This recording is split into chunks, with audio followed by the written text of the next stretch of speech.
Hi, this is Dr. P here to discuss at some length 8 awful truths about game marketing. I often compare fiction writing and publishing with game designing and publishing.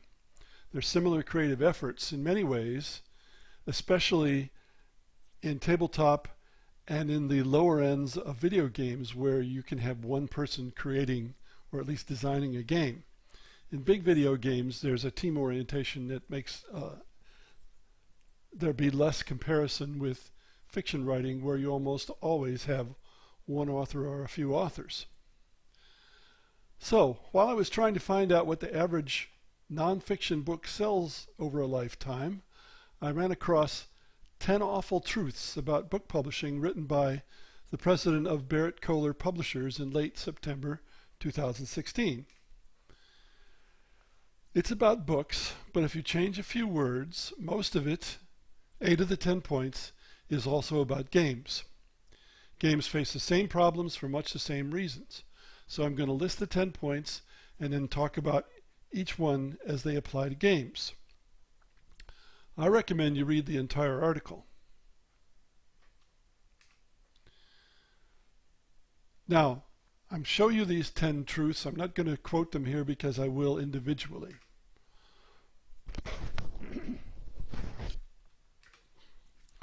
Number 1, the number of book titles being published every year has exploded.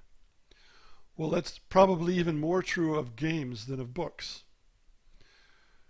What's the reaction of publishers? Well, the reaction of my book publisher, McFarland, which is a large independent, is to publish more books, even though each book sells fewer copies. The reaction of most game publishers is to publish more game titles, even though they're going to sell fewer copies of each. They're trying to keep the total number of copies of books or games that they sell about where it was.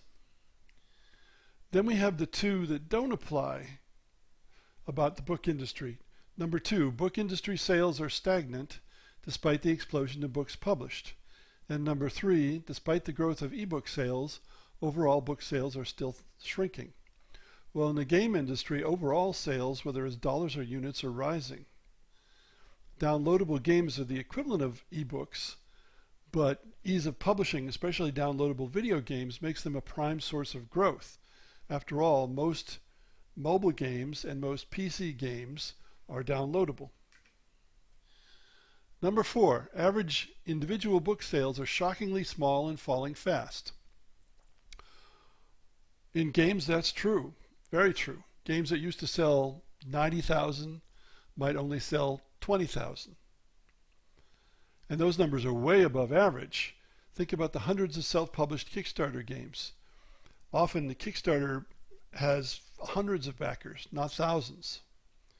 Sometimes they get into main distribution, often they don't. And then however many backers they got is the amount of the sales they get. So 500 to 2,000 per title would be typical even for established tabletop publishers. And the typical distribution would be less for video if there weren't so many of video games that were essentially given away in very cheap bundles. Number 5, a book has far less than a 1% chance of being stocked in an average bookstore. This is easy to see. Go to a game shop. Compare what they have in stock with the 1,000 tabletop games or the 1,000,000 video games published each year. Those are ballpark figures. There may be more than 1% in tabletop, but keep in mind in tabletop, the games on the shop shelves were published years ago in most cases. They're not published in a recent year. It's going to be much less than 1% in video games, of course. Number 6, it is getting harder and harder every year to sell books. Well, look at how we lose so many friendly local game shops, despite the profits that come from Magic the Gathering. The major video game retailer in Britain nearly went bankrupt and is still losing money. GameStop soldiers on in the USA thanks to secondhand sales, but they're going to close 150 stores in 2017. Video games on the Apple Store and Steam and the Google Play Store lose most of their sales value within a few months. There are just so many new games coming out that people don't pay attention to the old ones for long. They move on to the next new one. The call to the new is very strong. Number 7, most books today are selling only to the authors and publishers communities. This is an interesting observation, but I think it applies pretty well to games, especially video games. Discoverability is such a huge problem. You're more likely to sell to people who like your kind of game, who like what you publish or like what you design, as the case may be. And in case you're not familiar with the term, discoverability essentially means if they don't know your game exists, they can't buy it. And there's so many games that it's hard to get the attention of buyers. Number 8, most book marketing today is done by authors, not by publishers. Well, think about this from the publisher's point of view. They sell fewer of each title, so however much money they have to promote games or books, they have to allocate more carefully. That usually means they allocate it to something they think is going to be a hit. That is, only a few hits get the big treatment. So, designers have to go on social media, blogs, podcasts, and so on, simply to let people know that their game exists. Even reviews don't make a lot of difference because, again, there are so many games, so many new games, so many old games.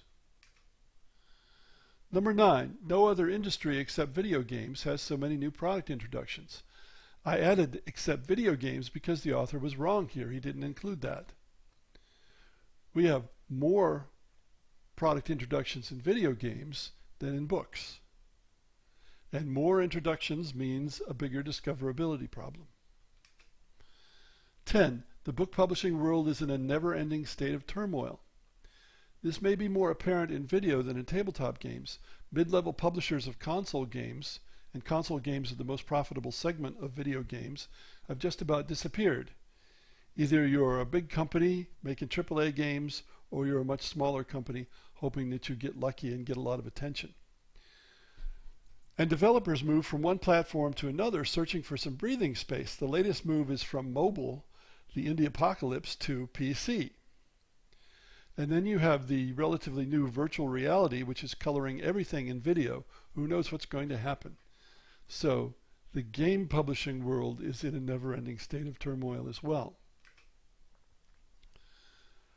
Now, what can we say about this? Sometimes the truth is daunting, but it's better to know the truth than to act on bad assumptions. Thanks for listening.